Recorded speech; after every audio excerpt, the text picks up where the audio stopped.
Muy buenas. A ver, seguro que alguna vez nos hemos hecho esa pregunta que parece tan sencilla. ¿Por qué cada ser vivo está en su sitio?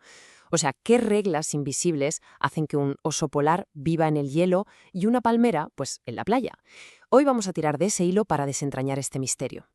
La respuesta, como vamos a ver, es mucho más fascinante que un simple «por qué es así, punto». Esta pregunta tan directa va a ser nuestro punto de partida para explorar uno de los conceptos clave, de los más importantes de toda la ecología. Vale, pues vamos al lío. Para entender por qué un organismo puede vivir en un sitio concreto, lo primero es entender con qué elementos de su mundo interactúa. Los ecólogos a esto lo llaman factores ecológicos y son, digamos, las piezas básicas de nuestro puzzle. Un factor ecológico es, en pocas palabras, cualquier cosa del entorno que le afecte a un ser vivo. Puede ser la luz del sol, la presencia de un depredador, la acidez del suelo, vamos, cualquier cosa. Y para poder estudiarlos mejor, los ecólogos los agrupan en dos categorías principales. Y aquí tenemos la gran diferencia, recursos y condiciones. La distinción es bastante clara, ¿verdad? Los recursos, piensa en comida, agua, espacio para anidar, se consumen, se pueden agotar y, por supuesto, los organismos compiten por ellos. En cambio, las condiciones, como la temperatura, la salinidad o el pH, no se gastan. Simplemente marcan las reglas del juego del entorno donde se vive. Con un ejemplo se ve todo mucho más claro. Para un pájaro, el agua es un recurso, se la bebe, se gasta y se puede pelear por ella. La temperatura, sin embargo, es una condición. El pájaro no consume el calor, pero un día muy caluroso hace que necesite beber más agua. Esto demuestra perfectamente cómo las condiciones y los recursos están súper conectados. Bien, ahora vamos a complicarlo un poquito más, porque no basta con que un factor esté ahí, sin más. Los organismos necesitan que esté en la cantidad justa, no vale cualquier cosa. Cada uno busca su punto perfecto, su zona ricitos de oro. Y es que es así de simple, tanto la falta de algo como el exceso pueden ser mortales. Para cada condición, ya sea la temperatura, la humedad o lo que sea, siempre hay un rango ideal. Una zona donde el organismo simplemente funciona a las mil maravillas. Para representar esta idea, los ecólogos utilizan una herramienta visual muy útil, la curva de tolerancia. Esta gráfica, en forma de campana, nos muestra cómo va una especie a lo largo de un gradiente de un factor.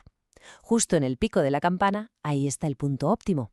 Y a medida que nos vamos a los lados, hacia los extremos, la cosa empeora. Ojo, esta es una pregunta importantísima, porque no es lo mismo sobrevivir que prosperar. Un organismo podría aguantar vivo en unas condiciones que, sin embargo, harían imposible que se reprodujera. Y aquí está la clave de todo. La reproducción es lo más delicado, lo más exigente. Un organismo puede sobrevivir en un abanico de condiciones bastante amplio y puede crecer en uno un poco más pequeño. Pero para reproducirse, para que la especie continúe, las condiciones tienen que ser prácticamente perfectas. Y claro, la ciencia le ha puesto nombre a esto. A los organismos que aguantan de todo, los que tienen una tolerancia muy amplia, se les llama eurioicos, y suelen estar por todas partes. Por otro lado, los que son muy tiquismiquis, con una tolerancia muy estrecha, son los estenoicos, y lógicamente su distribución geográfica es mucho más limitada. Hemos visto que hay rangos óptimos, ¿vale? Pero ¿cuál de todos los factores es el que de verdad pone el límite? Pues hay dos leyes fundamentales en ecología que nos dan la respuesta. La ley de Liebig es básicamente la ley del eslabón más débil. Es muy intuitiva. Da igual que una planta tenga muchísima luz, agua y dióxido de carbono. Si le falta un solo nutriente en la tierra, solo uno, su crecimiento se frenará en seco por la falta de ese único elemento. Y esta analogía es simplemente perfecta. La capacidad de un barril está limitada por su duela más corta.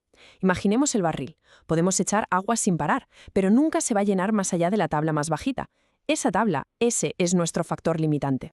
Años después, Selford cogió esta idea y la amplió. Su ley nos dice que no solo la falta de algo es un límite, sino que el exceso también lo es. Y sobre todo que el factor que al final va a decidir dónde puede vivir una especie es aquel para el que tiene la tolerancia más estrecha, el más estenaico. Perfecto. Ya tenemos todas las piezas sobre la mesa. Recursos, condiciones, las curvas de tolerancia y los factores que nos limitan. Ahora vamos a juntarlo todo en un único y potentísimo concepto que lo envuelve todo, el nicho ecológico. Este concepto no surgió de la nada, fue evolucionando. Al principio se pensaba en el nicho como la dirección de una especie, su domicilio. Luego, la idea creció para incluir su profesión, o sea, a qué se dedica en el ecosistema.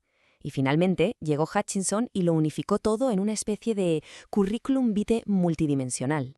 Para Grinnell, el foco estaba en el dónde, en las condiciones físicas y químicas que definen el hábitat. Para Elton, en cambio, era el qué hace, su papel en la cadena trófica, sus interacciones con otros. Ambas ideas eran correctas, claro, pero estaban incompletas. Faltaba unirlas.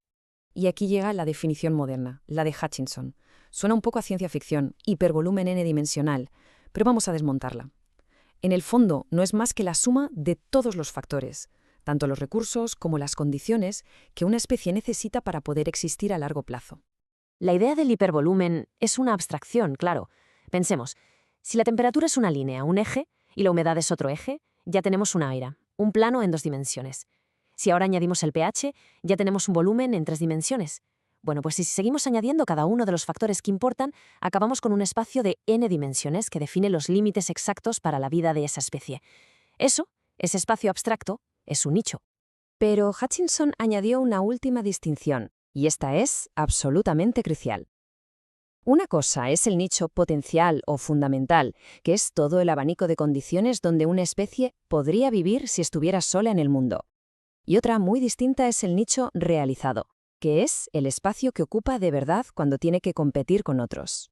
Para que esto quede clarísimo, el ejemplo clásico es el de los percebes en la costa.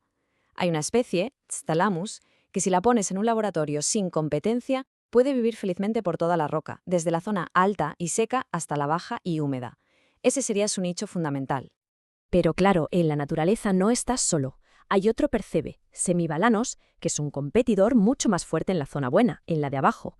¿Y cuál es el resultado? Pues que expulsa al Chithalamus y lo arrincona en la parte de arriba, la más seca e inhóspita.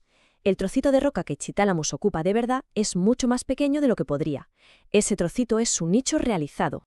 Y todo esto nos lleva a una reflexión final y muy actual. Entender el concepto de nicho no es solo un ejercicio teórico. En un planeta que está cambiando a una velocidad de vértigo, comprender los límites y las tolerancias de las especies es más importante que nunca. ¿Cuántos nichos se están encogiendo, desplazando o directamente desapareciendo ahora mismo? Esa es la gran pregunta que la ecología moderna intenta responder, y con mucha urgencia.